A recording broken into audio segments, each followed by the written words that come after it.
I'm gonna speed on the intro here because I can't have videos over 15 minutes and I can't post them if they are over 15 minutes. This is gonna be a slightly in depth recap of Deltarune chapter 1 through 4. And I was gonna make a video on a different day, but I realized that it's actually coming out today. I thought it was going to come out on the 26th, but I actually didn't know. I didn't know it was going out on the today. So here we go. In chapter 1, we follow a character named Chris, who we also play as for the entirety of the game so far. We later know that Chris is an adopted child of Torio, who has another biological child Ezreal, who is visiting the family next weekend. They live in a town named Hometown, and then we go to school, and figure out that Torio and Alphys are teachers at the hometown school. We meet Noelle, Burley, and Susie at the school, who are important characters in the rest of the chapters. Alphys, since the chalk is missing, I can't start the class without it. Um, sends Chris and Susie on a side mission to go find some chalk in the school's closet. Um, Once we reach the closet, we feel out finding a light switch and fall to the floor. We later navigate what seems to be a dark place. We navigate to find a place that is like an abandoned village named Castletown. Come to the castle above. Reaches the new character, who is the prince of this area. The later go on to tell us the prophecy, basically explaining that Chris, Susie, and the prince, we later figure out, is that Rouse, are the only way to save the world from total destruction since dark fountains, which only Chris could seal, have opened across the land. After the prophecy, Lancer runs the prince over with their or Rousey over with the bike and initiates a fight with Chris and Susie. We figure out that Lancer's father is the king who is guarding us from suing one of the fountains. We continue on to encounter various enemies who are sent by the king to attack and presumably kill us. Lancer joins our team for a little while until he's reminded of this.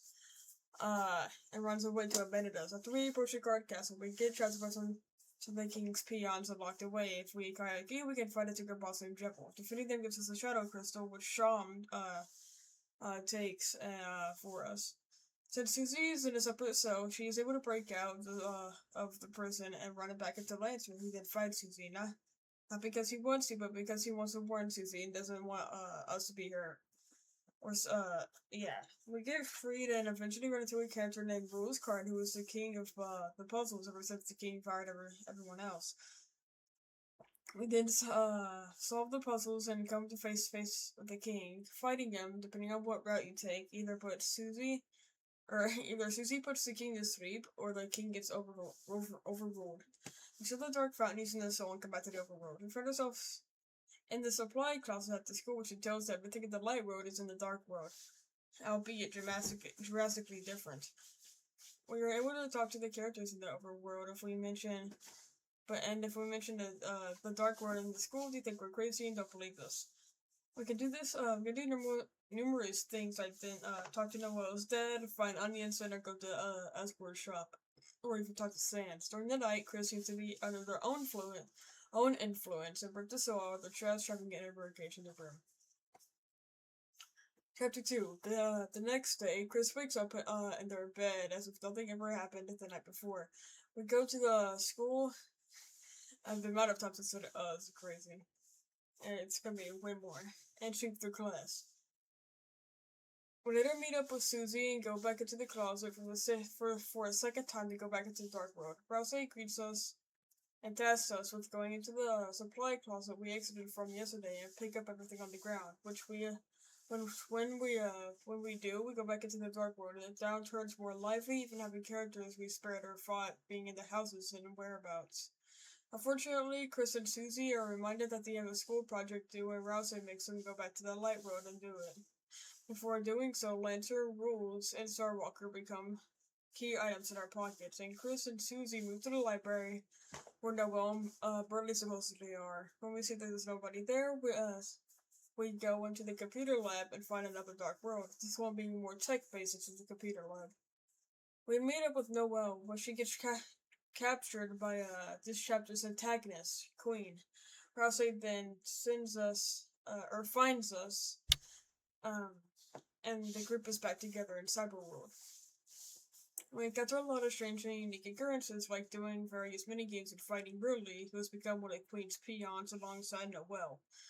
Once the fight is over, we land in an area called known as the Trash Zone, which will be important later. We reach a cross section where we are forced to leave Rousey and Susie behind and continue forward. We come across Noel, who is hiding from the Queen by using a disguise, and we also come across Burnley, who Queen is hiding from.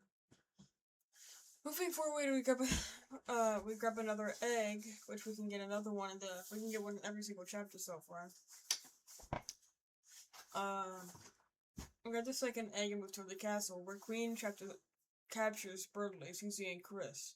And the rooms we get put in, there's all sorts of things based on our search history, in our entire lifetime. Remember when knives become a key item in our inventory at the beginning of this chapter? That's how we escape.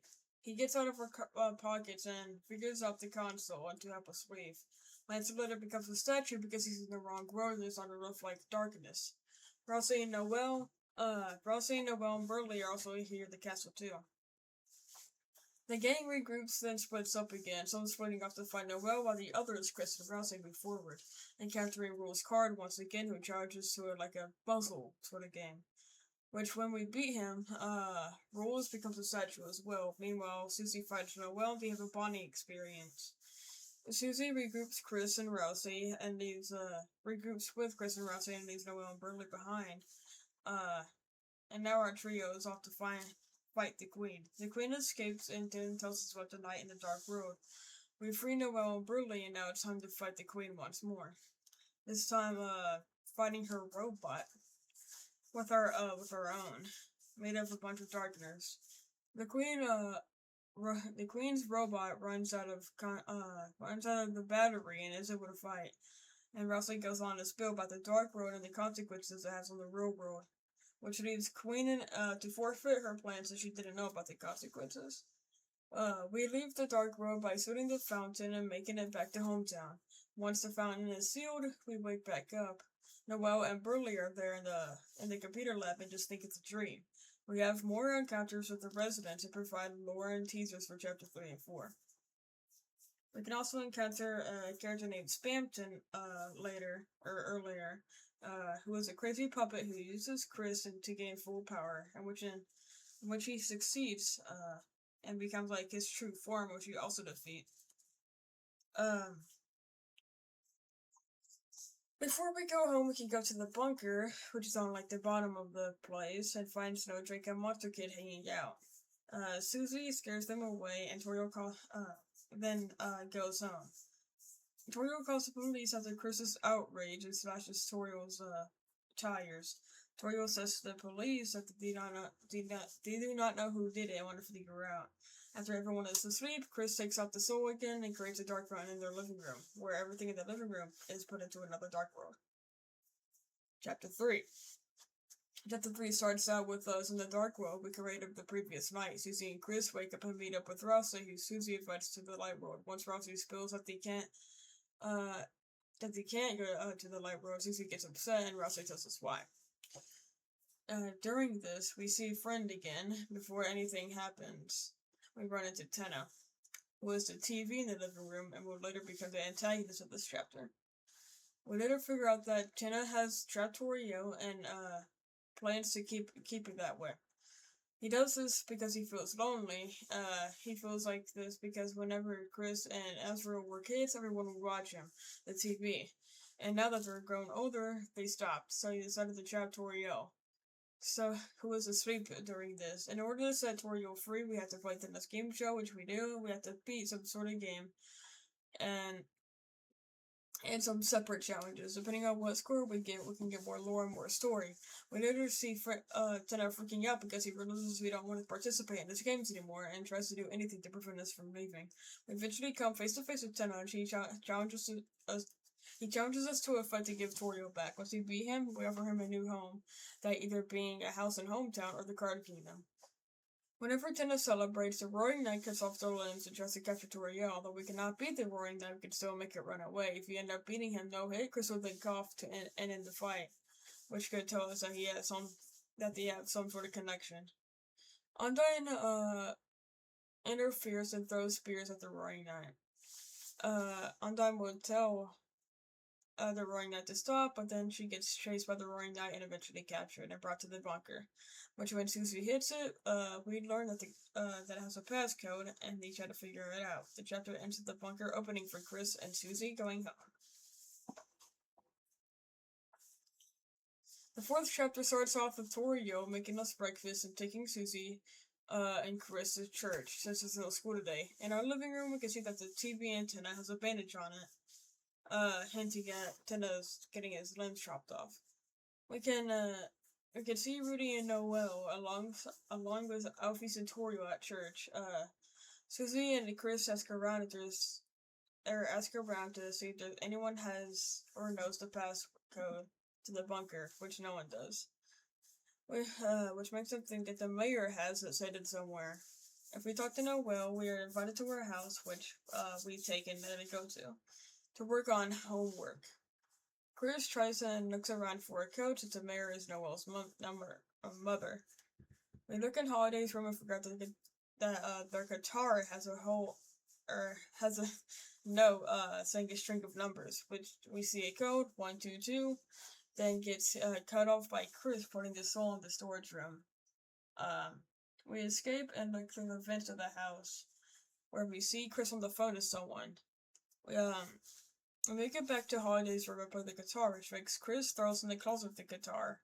This also alerts Susie and Noel to come into the room looking for the noise. Susie finds Chris and mocks them, but doesn't acknowledge what they're doing. They grab the guitar and play for Noel. Chris then gets back on the phone and the person who we find out is Carol, Noel's mother. As Chris in the bathroom, he comes out to eat a platter of food. Carol comes home and outrages on Susie, telling her to leave and not to touch the guitar, kicking us out. We create a dark world inside the church and enter another dark world, encountering an old man known as Gerson, probably. This chapter teaches the player and characters to believe in yourselves, and even though sometimes things don't look possible, there's always another way. The chapter itself is very long but provides an important message. Gerson and Susie have some issues at the beginning of the chapter, but eventually get sorted out. Gerson also teaches Susie how to heal, even though it's not that good. The chapter is filled with mysteries and secrets and provides more story for our main crew. Once the dark fountain is sealed, we end up in Gerson's office where his ashes lay, which freaks Susie out. The chapter also tells us about the prophecy, which has a dark ending that Rousey didn't want us to know about. We also figure out that there is a second dark world, but Susie ends up making their own, which involves an evil version of the old man that tries killing us. We figure out that Rousey has been lying to us about the prophecy and a lot of other things. We see that Susie has punched out one of the glasses that showed the prophecy, making her bleed. She laughs and denies the truth of the prophecy, and when Rousey comes to comfort her, we seal and Rousey tries to comfort her. We seal the dark fountain too and move on into the main room, the third one. And this, the Roaring Knight creates another dark fountain inside the one already made, which summons a Titan. The whole gang, Rousey, Susie, and Chris begin fighting it alongside Gerson. Rousey wins by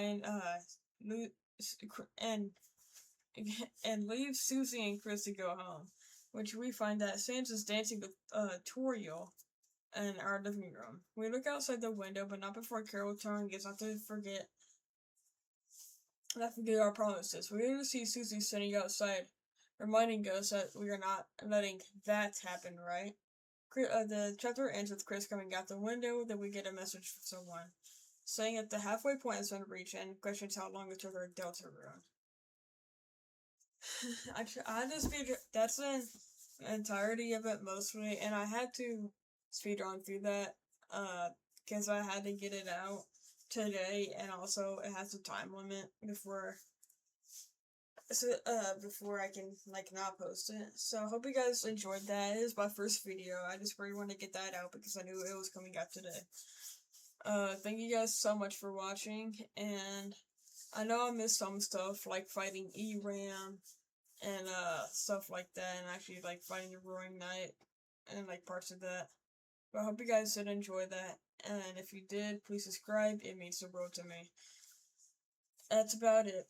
See you guys in the next one, which I might do a video of me playing it, and I might not, depending on how much traction this video gets.